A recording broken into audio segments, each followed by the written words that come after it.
true master of dark magic, acknowledged even by Encore. Encore can be summoned closer to his true form, helping Aisha reach the pinnacle of dark magic. You can't escape from my dark powers. Welcome back, lore seekers. This is G. For today's lore video today, we actually will be going over Oz Sorcerer, the second path class that Aisha can choose out of her 3 classes. And before we actually start this lore, I'd like to give a shout out to my longtime friend Riku here, who actually is nice enough to provide a gameplay of his Oz Sorcerer with his pretty OP gear and all. And he actually understands on how to play the class a lot more better than I do because I never played her before. So by giving him this opportunity to show his gameplay on terms of how to play her and such, this is my way I actually appreciate him for being there with me ever since he actually joined the guild and ever up to this point until now. And from there, we will start the lore video of Oz Sorcerer and the actual path that she has to take in order to become the class that she is now. Since ancient times, magicians train not only on the basics, but their spiritual power too. In order to obtain greater power, they have to gain access to the power of El. Magicians without strong spiritual strength and control will sink into the depths of the magic world and erode. That being said, a dark magician who needs even more power will require even more training. Even though they are able to gain more power, if their spiritual power cannot resist the influence of darkness, they will become a half-human, half-demon being. True practitioners of dark magic are rare, as most of the magicians are usually elderly people. Even so, Aisha's bite has special essence to isolate such influence. Along with her immature age, allows her to obtain dark magic while avoiding the influence of the demon world. However, Aisha's spiritual power is not stable, and if influenced by the path of darkness, she will become a creature scarier than any other demon. So, in order to obtain great power, she must bear the great risk of a dark magician. You can't handle this. In this section of the lore, we've actually been given an explanation of the process of how to become a dark magician. If you want to obtain dark power, you will be constantly tested if you can able to withstand the influence of darkness. If you can withstand it, the power will be yours. If you fall into darkness, it will take over you. This theme of actually giving yourself into darkness in order to obtain more power is actually constantly being referenced to other works such as other games, some mangas, or even animes too. And probably one of the best examples of this is actually in Owari no Seraph, or in this case in English, Seraph of the End. The humans themselves actually has a way to access the powers in order to exterminate the vampires. However, they will actually have to make a pact with a demon, in this case the demon weapon series, will grant them the power to exterminate the vampire. However, constantly the user has to withstand the demon's thrall that's constantly trying to weaken their mind so the demon will be able to take over their body. And now we can actually proceed to her second class. In this case is going to be Void Princess. As Aisha practiced her dark magic, she fell into a trance. A demon bag named Encore appeared and told her that she would receive more power if she accepts a contract. Aisha, wanting to become stronger, accepted the contract, turning her into Void Princess. Feel despair. Now we're actually transitioning the concept from dark magician's perspective is if you want to have access to dark powers, you actually will have to practice dark magic but without being influenced through the darkness. For Void Princesses, however, she actually has to sign a contract with an actual demon in order to access even more power than she actually had before. Whenever you have to sign a contract with a demon, there's usually this wish or desire that the person is going after. As for the demon perspective, they might have the ability to grant the wish or able to do something equivalent in order to grant that wish.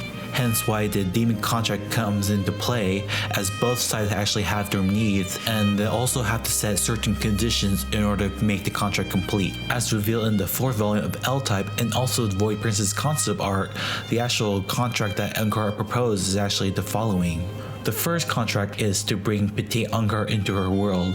The second contract is Aisha actually has to wear the clothes provided by Encore, but at this time she doesn't really like the clothes because it's too revealing to her taste. But she actually decides to wear it because it's actually part of her contract. And this concept of forming a demon contract with another user is also another concept that's been frequently used in other works, and the best representation of this is actually in Kuro's Siji or the Black Butler. Sebastian's proposed a contract for Shield, who actually was near death during that time, and Shield actually did propose a certain condition that actually has to be met in order to grant his wishes. And his actual primary goal of the whole entire contract as a whole is find the person responsible for his parents' death and actually getting revenge on them, and if that wish actually does come true, Sebastian will able to take his soul away, and Sebastian himself says that Shield's soul in particular is actually the most appetizing one out of all the souls he's been consuming so far, and he actually is obviously playing with his food that the longer he actually waits for it, the better it tastes. And now we're actually arrived to her last class of this secondary path that she can take, which is Oz Sorcerer. True master of dark magic, acknowledged even by Encore. With an even deeper understanding of dark magic, Aisha led her enemies to ruin. Aisha's contract with Encore was unconventional, in which she was required to wear clothes recommended by Encore and carry around petite Encore. However, Aisha was able to claim the dark magic provided to her through her contract as her own with her intent, talent, and great control over magic. Acknowledging her great potential and power, Encore proposed another contract, allowing Aisha to use essence of darkness that compose his body. I will invite you to another world of darkness, and this time, try this outfit. With this new contract, Encore can be summoned closer to his true form, helping Aisha to reach the pinnacle of dark magic. In this lore tab for Oz Sorcerer, this actually basically reinforces her contract with Encore with actually updated contracts. Aisha is able to achieve this goal by accessing the dark power that Encore has for himself and drawing him to his almost true form in the other side of the world.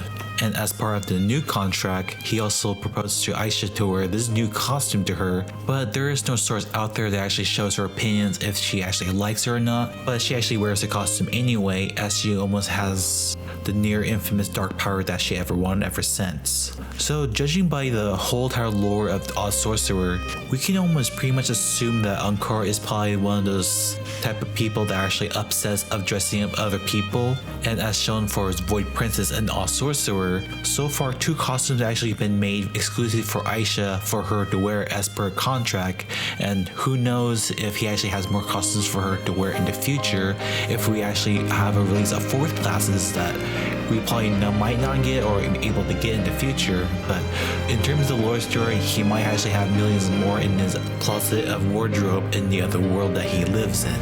And as in for his true form can almost be debated as the fact that the current appearance that he is right now is only a child, but his true form could be speculated the fact that he could be adult male himself, and possibly that alone will actually draw Aisha's intense love for the darkness even further to the point that she could be the master dark magician of all time of Elros. And that actually concludes the lore video for Oz Sorcerer. If you actually enjoyed the video, a thumbs up with the video will actually show that you actually appreciate my work for making these lore videos for you guys, and if you actually share the video towards your friends, that will be greatly appreciated, as that will actually influence me to even make more videos besides the class lores, as I could probably can dive into NPC lore such as Solus, as he might actually have the most complex lore that no other character has. Do look forward for that Solus lore video or any other NPC videos until I actually finish all the class lore before I can actually move on to other different topics of the game. That wraps up the video today. This is Fierce MG, and I hope you have a nice day.